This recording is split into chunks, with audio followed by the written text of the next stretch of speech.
I've spent the whole morning researching about Jeff's case. May he rest in peace.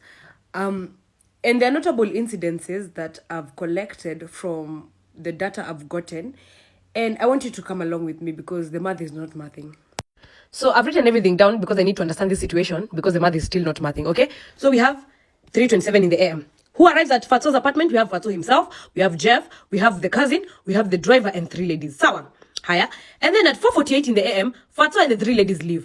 Now, I have several questions here. What happened here? Because we've seen a video of Jeff inside the apartment, taking, the surroundings inside the apartment, which is also a question we need to consider in this case. Sawa. We also need to know whether Jeff was alive by the time Fatso and the 3 ladies were leaving. So that is an unknown. We don't know in this case. Sawa. Higher. We have 4:48 AM. 4:48 AM, Fatso leaves, the 3 ladies leave, okay? So apparently Fatso was dropping off these 3 ladies. Yeah. So we have Jeff plus the driver plus the cousin who are now remaining inside the house.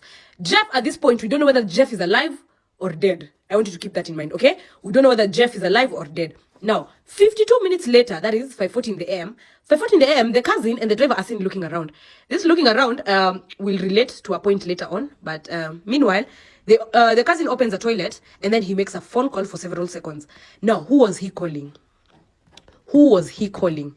Another point in the case, this 52 minutes, what happened also? Kwa hizi 52 minutes. Ni nini ilifanyika hapa? Sawa. Now, 7 minutes later, that is 5:47 in the AM, a body flies down. Sawa. It flies down where? The exact place whereby the cousin and the driver were looking around. Sawa. Put that in mind, okay? Now, the pants had been drawn to the knees, which is a question of the day. Could have been a case of sodomy. We don't know. Now, the face was up. Now, I've written here reflex, okay? Sorry for the messy handwriting. Now, reflexes, for those who know biology, for those who did biology, you remember a thing about reflexes, So when you're falling, your body will tend to turn so that you can have a visual of where you're falling. Why was the face up? And the face being up, so meaning the contents of the head spilled out. Sawa. Haya. 2 minutes later, that is 5:49 in the AM, we have the cousin and the driver going live, I'm a live streaming. I don't know who was playing a guitar. That is what we call an alibi. But then, 2 minutes later, if at all this was a case of suicide, okay? If at all Jeff had killed himself, sawa. In 2 minutes, our watu wangekuwa wanangalia from the window to check what is happening. Sawa. Ama they will have at least try to see what is happening because I'm assuming by the time someone falls, there's noise, there's sound, okay? Which does not make sense. Now, minutes after 9 AM, we have Fatso returning. He comes back to his apartment. So he looks at the body and then he goes to his house. Apparently, some witnesses were saying that he was not remorseful. He had no shock in his face, which is another point in this case that needs to be investigated, okay? Now, here we are working with hypothesis, okay? And we have various unknowns in this case. Number 1, what happened between 3:27 AM and 4:48 AM? What happened hapa katikati? We need to know. Number 2, when Fatso and the 3 ladies, sorry for that, were leaving at 4:48 AM, was Jeff alive? If at all he was alive, what state was he in? Was he sober? Was he intoxicated? We need to know. Okay, if he was not alive, that makes Fatso and the 3 ladies suspects together with the driver and the cousin. So it means all of them are involved in the case. That is, if at all, Jeff was dead by the time Fatso and the 3 ladies were leaving. Okay, now let's continue. If at all Jeff was alive when Fatso and the 3 ladies were leaving, what happened in these 52 minutes between Jeff, the driver, and the cousin? Okay, what happened hapa katikati? Now at 5:40 AM, what was it that the cousin and the driver were looking around for? Okay, why were they looking around? Why did the cousin open a toilet? Who was this who was being called at 5:40 in the AM prior to the body flying down? Nani huyo alikuwa anapigiwa by the cousin? Okay, that is a hypothesis we also need that needs to be tested more or less. The truth needs to come out. Okay, now at 5:47 AM, we see the body flying down. From the reports given from the management of the apartment complex, no window was open at that time. So how fast did they manage to fly the body down and close the window?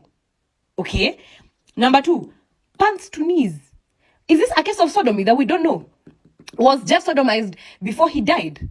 That is one thing we also need to know. The face was up. Back to the thing about reflexes. Why was Jeff's face up? Which brings us to this point of, was Jeff alive by the time he was flying down? Moving on swiftly, let's go to 5:49 in the AM, okay? 5:49 in the AM, the cousin and the driver live stream, which is clearly an alibi, okay? If at all it was a case of suicide, you want to tell me there was no noise? Noise was not a variable in this case. Because if at all someone had fallen, there had to be noise, whereby these two will come and check, Allah, what is going on, okay?